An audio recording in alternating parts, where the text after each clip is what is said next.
Amém. Louvado seja o nome do Senhor. Obrigado, diaconisa. Louvado seja Deus. Está feliz? Glória a Deus. Amém. Louvamos ao Senhor.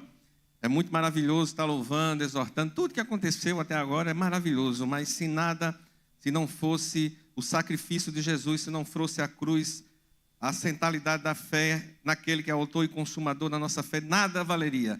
Nada vale a pena se não for com o objetivo, com o nosso olhar, o nosso coração voltado para Jesus Cristo.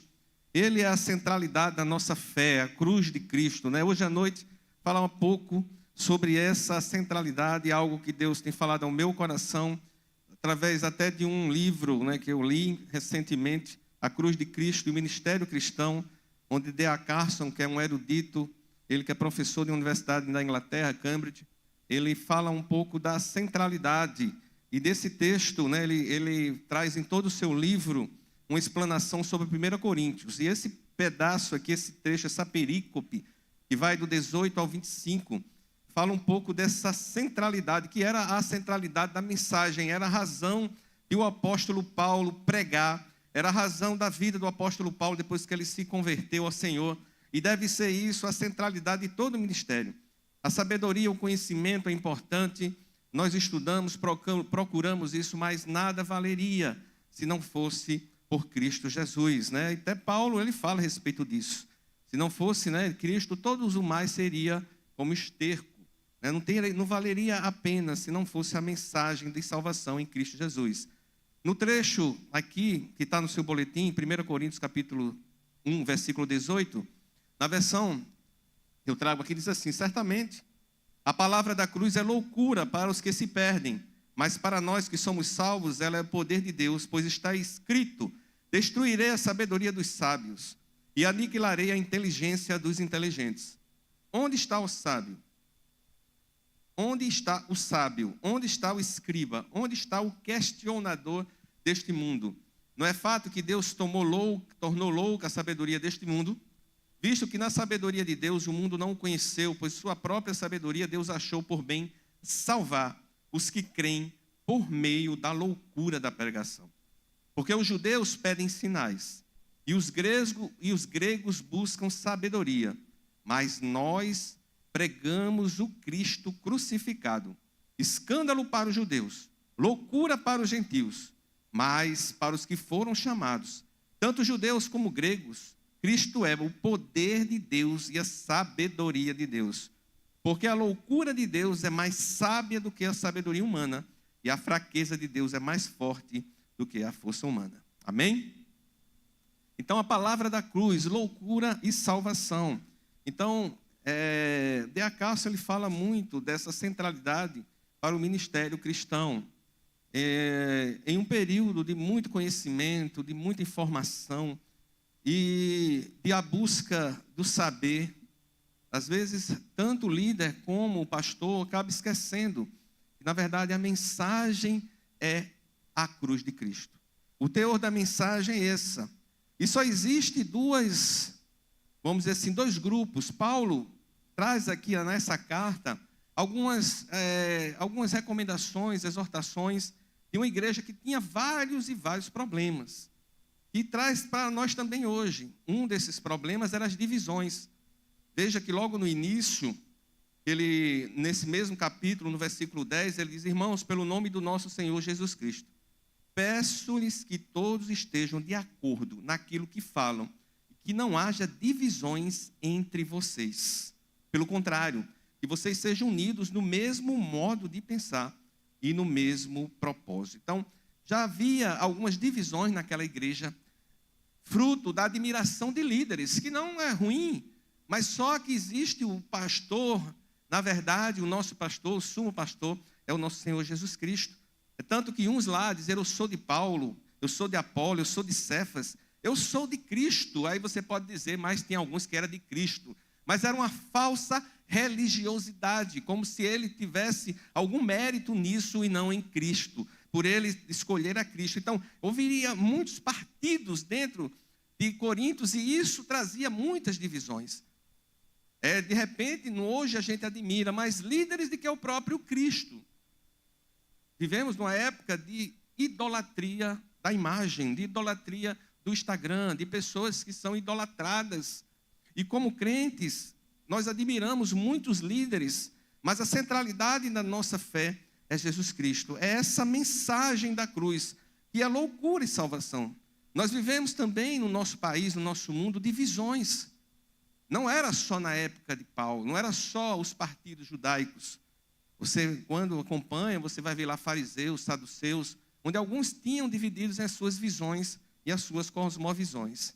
No Brasil, hoje, nós temos uma divisão até geopolítica, né? Você tem um lado que é de um partido, você vai para outro lado, já é de outro partido. Uns são da direita, outros são da esquerda, uns são capitalistas, outros são comunistas, né? É negros, é brancos, é homens, é mulheres, então acaba dividindo. Mas isso não é algo novo, isso é sempre no coração do homem, e a igreja já passava por isso.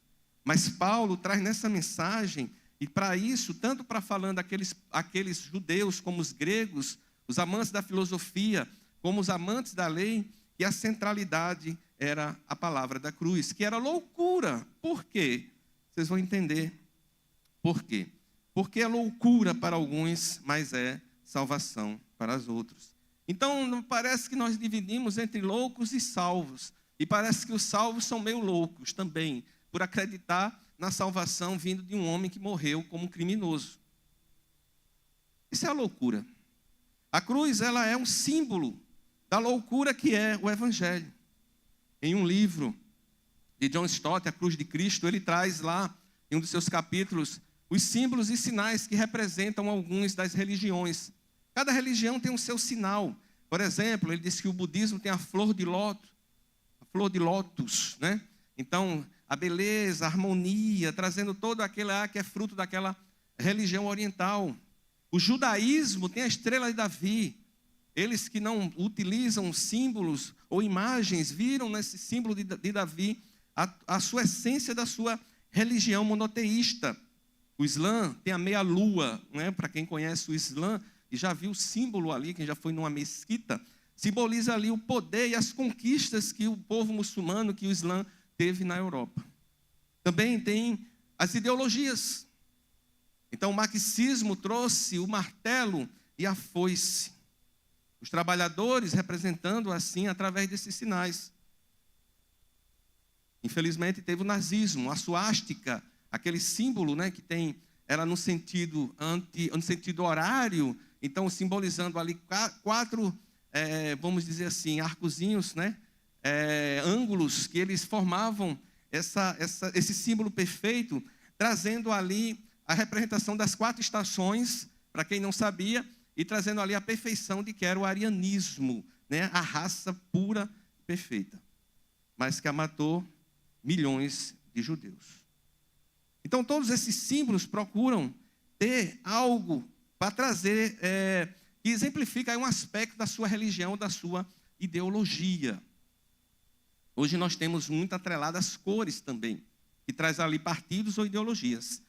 Mas a cruz é o símbolo do cristianismo. Antes, claro, tinha outros símbolos, né, que eram, principalmente, colocavam-se nas cavernas, quando nas catacumbas, quando os cristãos se escondiam da perseguição, como o peixe, o íctus, né, que simbolizava ali, que era um acrônimo de Jesus, aquele que veio salvar. Então, esses símbolos, mas a cruz ele ganhou. Mas a cruz, irmãos, hoje, naquele tempo, você pegar uma cruz e carregar no pescoço, era uma coisa ultrajante. Hoje, muitas vezes, alguns, principalmente os reformados, carregam como um símbolo da sua fé. Mas carregar uma cruz era vergonha. Lembra que Jesus carregou a cruz. Apesar que foi só a trave horizontal, né? Inclusive, a gente encena carregando a cruz toda. Não era assim, né? A parte vertical já estava encravada no monte, e os criminosos da época, eles arrastavam só a parte horizontal, que era muito pesada na época, já era um castigo terrível, e a cruz simbolizava vergonha. Por isso que Paulo diz assim, certamente a palavra da cruz é loucura para os que se perdem. mas para nós que somos salvos, ela é o poder de Deus. Então o evangelho é o poder de Deus para a salvação de todo aquele que crê.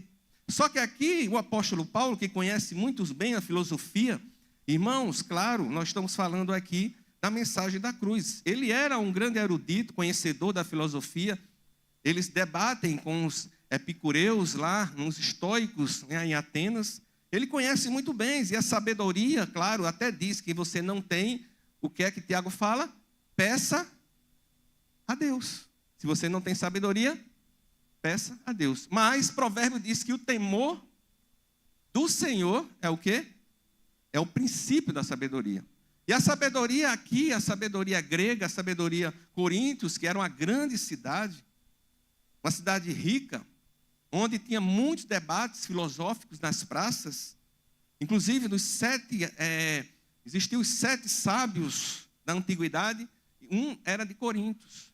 Mas era a sabedoria por si mesmo, não a sabedoria prática, mas uma sabedoria de poder decifrar e falar das cosmovisões da vida, de explicar o que é a vida, mas não viver a vida, de falar o que é todo conhecimento. E os discursos eram discursos, cada um mais eloquentes do que o outro.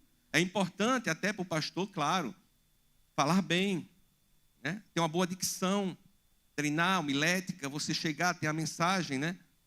Como diria o nosso amado Gilton Moraes, né? Em memória, professor, né? Da mesa a púlpito, né? Você tem toda essa preparação. Mas a disputa ali, naquela cidade, era a disputa de quem falava mais bonito, mais eloquente, as disputas nas praças. Mas eram mensagens vazias, sem sentido. E de repente Paulo chega ali no meio daquele povo e começa a falar de um homem que morreu na cruz. Imagina isso para o grego. É loucura. Não tem sentido, não é coerente você acreditar num homem que morreu como um criminoso comum. Um homem que morreu na cruz. No mínimo, isso é loucura. Como é que nós podemos acreditar? Tem um comentarista chamado Barnes, que ele diz que a morte na cruz era associada a tudo que havia de mais vergonhoso e infame. Falar de salvação somente por meio do sofrimento e da morte de um homem crucificado era um modo garantido de despertar o mais profundo e puro desprezo. Então era desprezado. Inclusive, quando ele fala aqui dos judeus, ele diz assim no versículo 19, pois está escrito, ele cita aqui Isaías 29, versículo 14, destruirei a sabedoria dos sábios e aniquilarei a inteligência dos inteligentes. Então, a morte na cruz, ela aniquila tudo aquilo que é de mais filosófico, coerente, né, que a gente pensa racional. Não é racional, mas é o poder de Deus. É o evangelho. E aí ele diz, onde está o sábio? O Senhor Jesus aqui, inspirando o apóstolo Paulo nesse evangelho, né? Ele diz que a cruz de Cristo, na verdade, ela possui uma ligação tanto horizontal como vertical. Foi através da cruz que surgiu uma nova comunidade de fé, que é a igreja. É só observar o seguinte, a cruz de Cristo, ele coloca em paz, em ligação, o homem com Deus. Né? Jesus Cristo é o quê? O caminho, a verdade e a vida. Ninguém vai ao Pai a não ser por Ele. Então a cruz de Cristo simboliza, né, aquela estaca fingada na terra e apontando para o céu, através da sua morte, dessa loucura que é a mensagem da pregação do Evangelho, faz a ligação e agora nós temos paz com Deus. Nós somos salvos da ira de Deus. Como eu estava falando aqui na sala hoje pela manhã, aí eu perguntava, Jesus Cristo veio para salvar. Aí eu perguntei a ele, salvar de quê? Você pode chegar para alguém e dizer, Jesus Cristo quer lhe salvar. Ele disse, eu estou de boa aqui, estou bem, não tem nenhum problema. Salvar de quê? De que Jesus veio lhe salvar? Eu tenho uma vida muito resolvida, tenho um bom emprego, uma boa família. Veio salvar da ira de Deus, porque todos pecaram e destituídos estão da glória de Deus. A sabedoria não salva ninguém. A sabedoria deste mundo, na verdade, não a sabedoria de Deus. Onde está o sábio, o escriba, que no conhecimento da lei não sabia, como jovem, que pergunta: o que é que eu tenho que fazer para ser salvo? E aí ele disse: segue os mandamentos. Ele disse que segue todos os mandamentos, faz tudo. Então alguma coisa agora eu te peço. Vende tudo que tem e dá aos pobres. E ele foi embora. Para ele aquilo era uma loucura. Jesus apenas estava querendo saber onde é que estava o coração dele. Onde está o tesouro, estará o teu coração. Onde está o sábio, o grego, que ele tinha tanto conhecimento, mas não entendia que ali agora era o Messias, o Salvador, aquele que veio para salvar o mundo e reconciliar o mundo conosco, com ele, com Deus e consigo mesmo.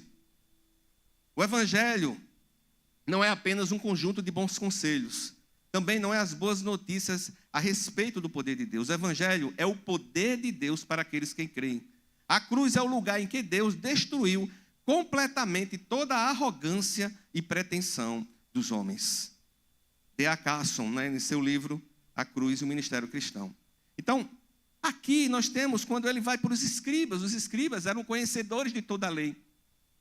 Conheciam a lei como ninguém, mas eles não aplicavam a lei.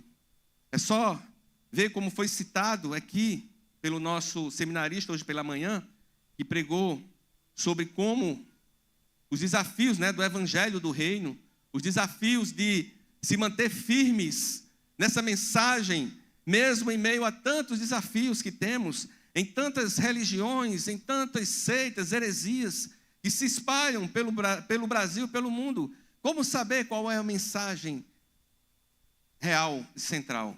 É só observar o autor da nossa fé, que é Jesus Cristo.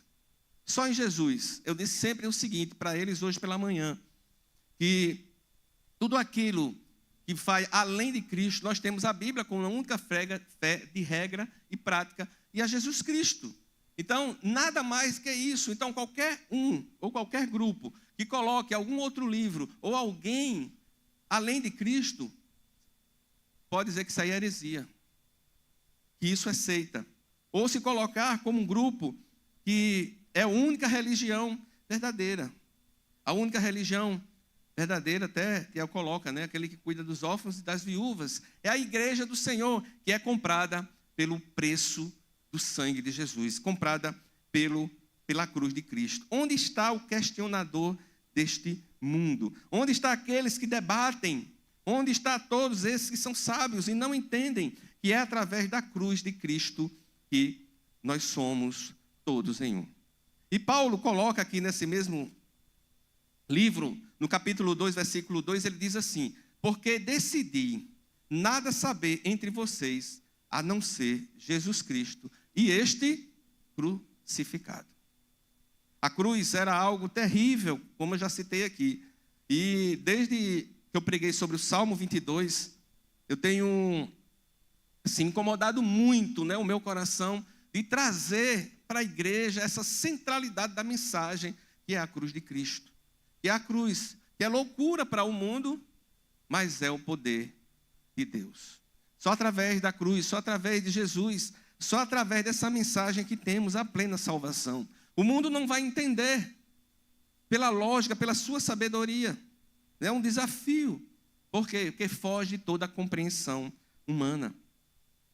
Ele diz assim: não é fato que Deus tornou loucura a sabedoria deste mundo, visto que na sabedoria de Deus o mundo não conheceu por sua própria sabedoria. Deus achou por bem salvar os que creem por meio da loucura da pregação. A salvação é pela graça, mediante a fé. E isso não vem de vós. É dom de Deus. Não é pelas obras para que ninguém se glorie. Não é por nós sermos bons. Isso é até um debate, né? As pessoas dizem, poxa, mas fulano é tão bonzinho. Eu não acredito que ele não foi para o céu. Inclusive, irmãos, dentro do próprio meio evangélico mesmo, dentro das nossas próprias igrejas, existem irmãos que não, dizem, eu não entendo, pastor, como é que aquela pessoa, aquele irmão, aquela irmã, aquela pessoa que não é crente, mas assim, tem uma vida tão boa, é uma pessoa tão boa. Aí tem que falar que nem Jesus, bom, só Deus. O mais bonzinho que tinha, no início do século passado, matou milhões de judeus. A vida de Hitler era a vida do filho perfeito. Boas notas, música clássica, vários idiomas, um menino muito comportado. Veja onde é que deu. Dos 12 apóstolos, Judas era o melhor currículo. Se fosse botar aqui para um emprego, ele tinha emprego garantido. Quem quer Judas aí trabalhando na sua empresa? Agora você diz não, né?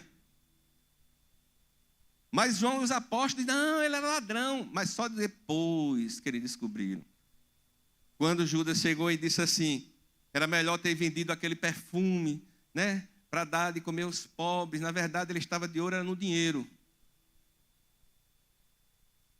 Eu fico imaginando os apóstolos, é verdade. E falaram depois, quando escreveu o evangelho, depois, aí João diz, era ladrão, depois. Nós não vamos para o céu ou para a vida eterna porque somos bons, mas é porque Cristo teve misericórdia de nós. Aquela cruz, Paulo prega a cruz, ele fala da cruz, porque ele sabe que quem deveria estar na cruz era ele. Quem deveria estar na cruz era eu e você. A cruz é morte. Não tem lógica. É loucura. Quem já anda aqui pela cidade do interior, eu que ando muito e viajo, você vê na beira das estradas, às vezes aí tem o quê? Uma cruz. Um acidente, algo. Simboliza o quê? A cruz? Morte. Quando a gente faz a ceia, o que é que a gente memória? Aqui é memória de quê? Anunciando a morte do Senhor até que Ele venha. É a morte que dá vida. Isso é o reino, a gente tem pregado aqui sobre o reino de Deus, que é o evangelho do reino, o reino do evangelho. O evangelho é o poder de Deus para a salvação de todo aquele que crê. O reino de Deus, ele não é comida nem bebida, mas justiça, paz e alegria do coração. E nós temos um rei que, ao contrário de todos os outros reis, é um rei que morreu por mim e por você. E pelas suas pisaduras fomos todos sarados. Isaías 53. Que rei é esse que morre numa cruz? É loucura. Os judeus não entendiam. A cruz, ela é a vergonha. É só lembrar de Deuteronômio capítulo 21, que diz que aquele que morre na estaca ou no madeiro, ele é maldito. Maldito aquele. Imagina, como é que você vai chegar para um judeu? Mas Isaías 53 é o texto para judeu, né? É tanto que, como citou o nosso seminarista hoje, lá, Filipe, explicando para o eunuco, exatamente era o texto que ele não entendia. Por quê? Porque todos esperavam um Messias vencedor. E muitas vezes está isso em nosso coração. Nós queremos um Jesus guerreiro, que destrua os nossos inimigos, que nos levante para outro, mas não. O nosso rei, ele morreu por mim e por você.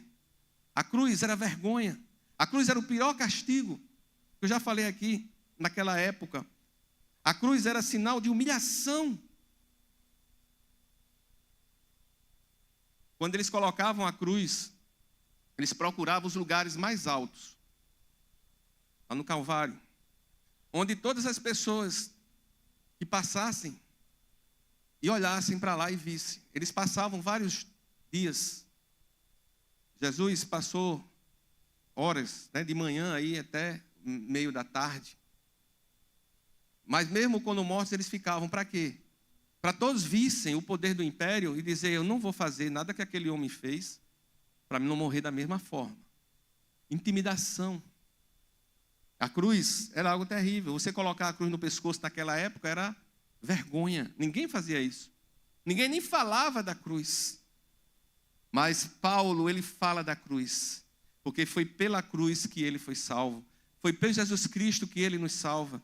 Que Deus amou o mundo de tal maneira que deu no seu Filho unigênito para que todo aquele que nele crê não pereça, mas tenha vida eterna.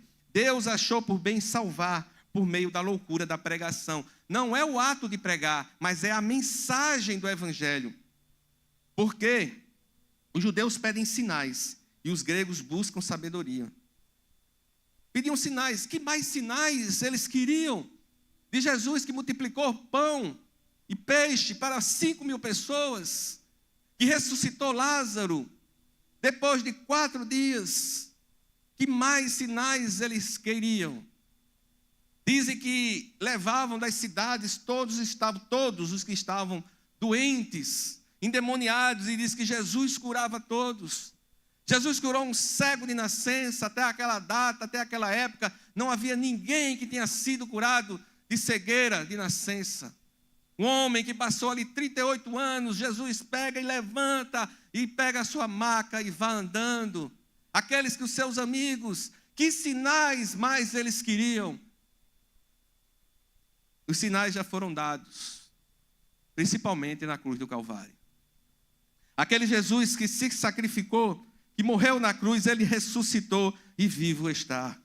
Nós pregamos o Cristo crucificado, escândalo para os judeus, loucura para os gentios, mas para os que foram chamados, tanto judeus como gregos, Cristo é o poder de Deus e a sabedoria de Deus.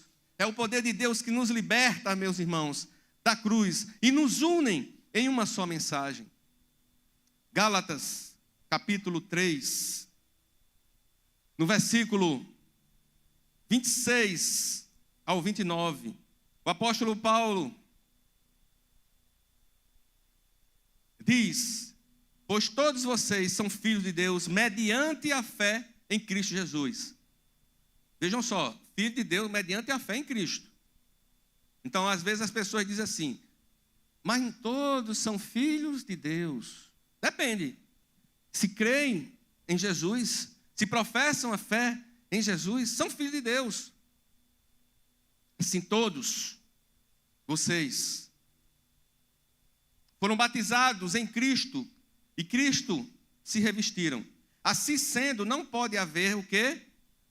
Nem judeu, nem grego, nem escravo, nem livre, nem homem, nem mulher, porque todos vocês são o quê? Um em Cristo Jesus. É a cruz de Cristo que nos une, meus irmãos. Nós podemos ter várias escolhas. E Jesus diz também, lá em João, no capítulo 12, ele fala que ele, quando fosse levantado, atrairia todos a ele. Em João, no capítulo 12, versículo 32, ele diz que quando for levantado da terra, atrairei todos a mim. Vinde todos que estão cansados e sobrecarregados, e eu vos aliviarei. Ele pagou toda a nossa dívida. Nós não devemos mais nada, porque a loucura de Deus é mais sábia do que a sabedoria humana, e a fraqueza de Deus é mais forte do que a força humana. Lembra do apóstolo Paulo, que diz que o seu poder se aperfeiçoa na fraqueza. É sendo fraco que somos fortes. É através do evangelho de Jesus, é através da salvação. O que parecia, que ali parecia ser uma história de triunfo, foi uma tragédia, mas que ao terceiro dia ele ressuscitou. E aquela esperança voltou. E ninguém morre por uma loucura ou por uma mentira.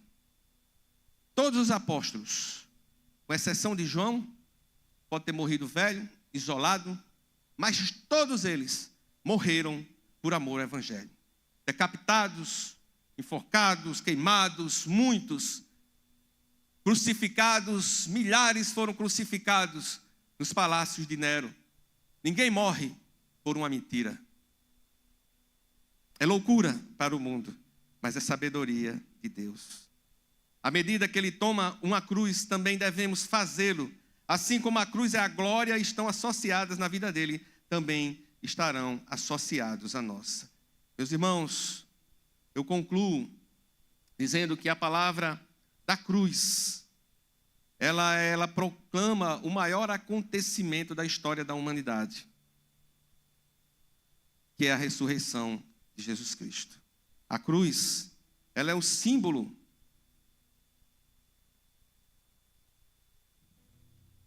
daqueles que foram comprados por um alto preço.